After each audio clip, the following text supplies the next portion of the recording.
जब आपका अच्छा वक्त आता है ना, अच्छी दशा चलती है, तो उस समय में आप कितना ग्रो करोगे, किस लेवल की ऊंचाइयों पर पहुंचोगे, ये आपके बुरे वक्त से तय होता है।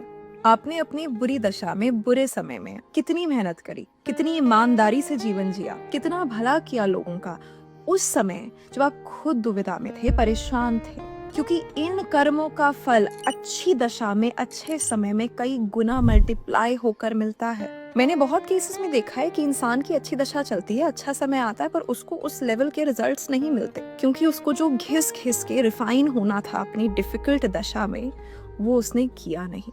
टफ टाइम खत्म तो हो जाएगा, पर टफ टाइम हमेशा प्रेपरेशन टाइम होता है।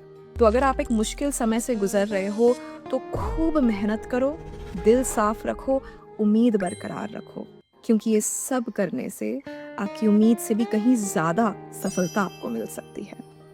ओम नमः शिवाय।